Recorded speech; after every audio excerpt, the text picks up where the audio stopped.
Good evening. As you just heard, my name is Anuva Singh, and I'm a 9th grader. Today, I'll be talking about the deeper implications of pop culture online. Okay, so hands up. Who here has seen or heard something about Taylor Swift online this past month? Oh yeah, me too. Taylor Swift is a prime example of a successful mind in pop culture. She's everywhere. Even in NFL games, if she's attending, she's the star of the show, with cameras pointed at her every sparable moment. The thing is, she isn't just an example of a successful mind in pop culture. She's an example of escapism through pop culture. And it's not just Taylor Swift. Escapism, as defined by the Oxford Dictionary, is the tendency to seek distraction and relief from unpleasant realities, especially by engaging in entertainment or seeking fantasy. Let's face it, human lives are hard, even for those considered privileged. Daily, we're pummeled with stress for work, for earning higher scores at school, for maintaining relationships, and much more. How do we cope? According to the New York Post, the average person accumulates just under 13 hours of escapism per week.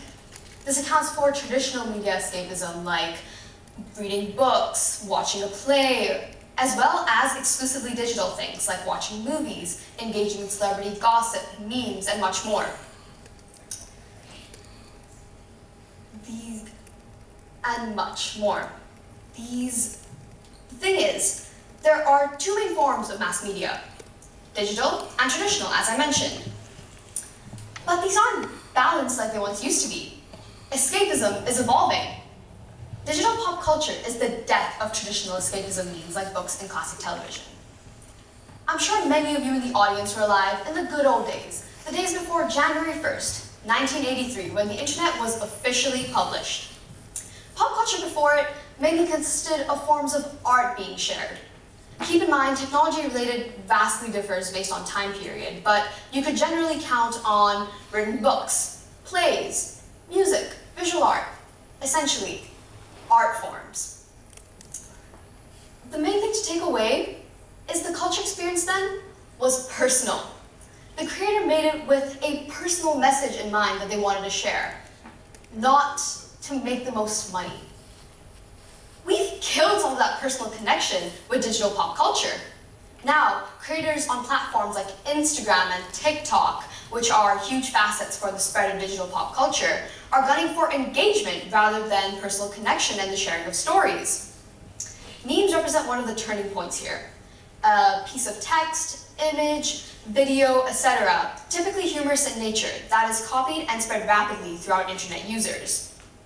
Keyword there, internet users. This didn't exist before the internet. The purpose of these memes and other similar content online is to be the most relatable, the most shocking, the most funny. That's what gets the most hits and clicks, and that's what gets the cash flowing. The most unique Instagram posts and TikToks are vying for your attention, vying to be the ones you click the share button for. It's not culture, it's business. Of course, we have preserved some parts of pop culture quite well.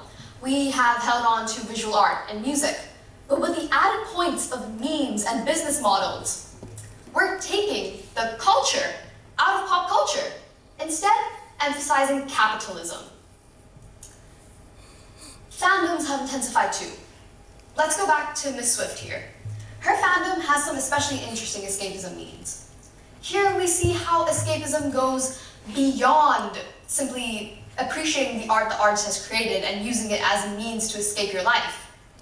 Here we see how any media involving the artist's life becomes a form of escapism. If these fans can get deep enough into her life and her boyfriends, the borderline creepy photos of her and Travis Kelce on their recent Bahamas vacation, maybe their life's problems won't reach them anymore, right?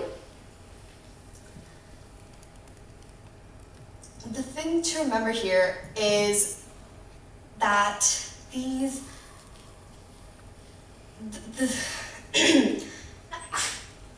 my apologies for that.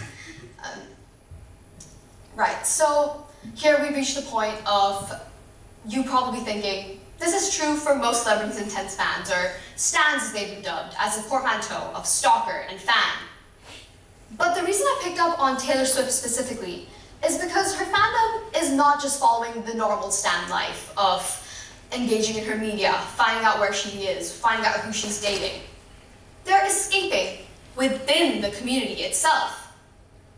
The nostalgic friendship bracelet trend has been revived with all but a boom, with the bead industry last year reaching demand that surpassed 4 times that of pre-Eras tour. In case you didn't know, Taylor Swift fans have been making and trading friendship bracelets, like the ones on my wrist, inspired by Taylor's song lyrics and titles. These are then traded with fellow Swifties at Eras shows. This simple, sweet act shows something that runs much deeper. These people are pouring their time and money into making these bracelets for complete strangers, the only expected connection being that they're fellow fans of Taylor Swift. Friendship bracelets.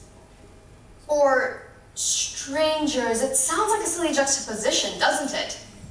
But it exemplifies how use of social media and digital pop culture on social media has allowed us to create these widespread trends and communities, allowing these people within these communities to engage in other activities apart from their lives.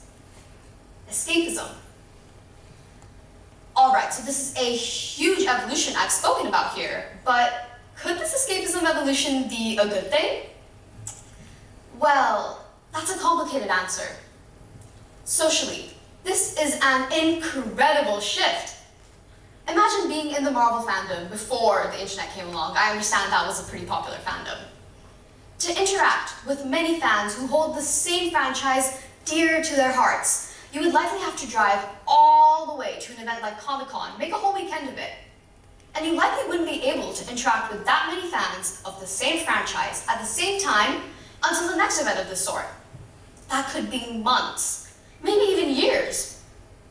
Now, we have access to millions of people interested in the same things as us, with a stable internet connection and a few clicks of a button.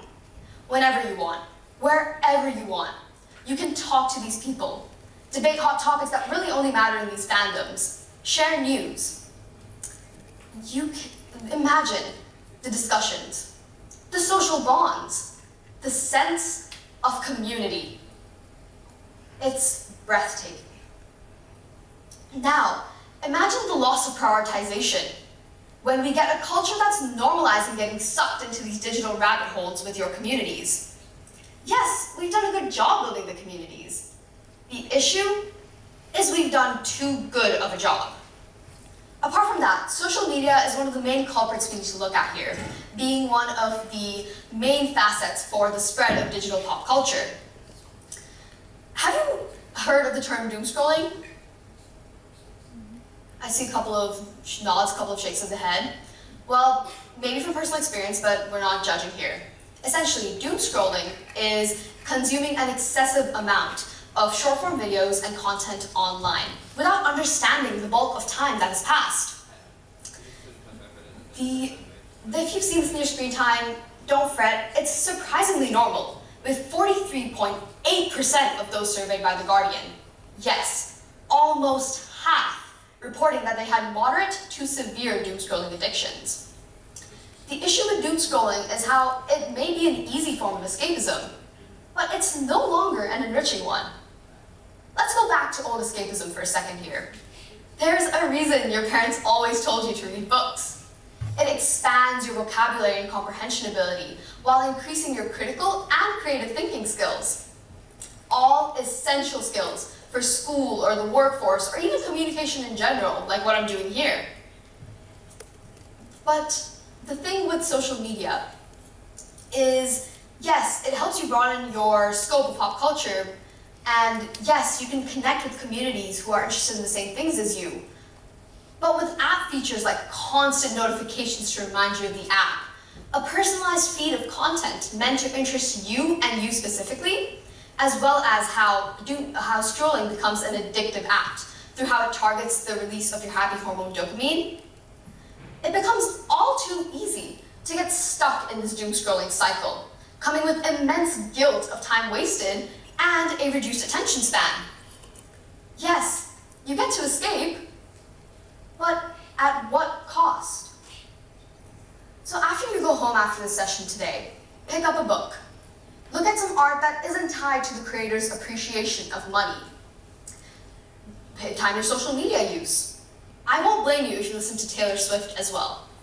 I simply urge you to look at the deeper implications of the pop culture you're consuming, as well as the format you're consuming it in. Thank you so much for your attention, thank you for listening, and have a lovely day ahead.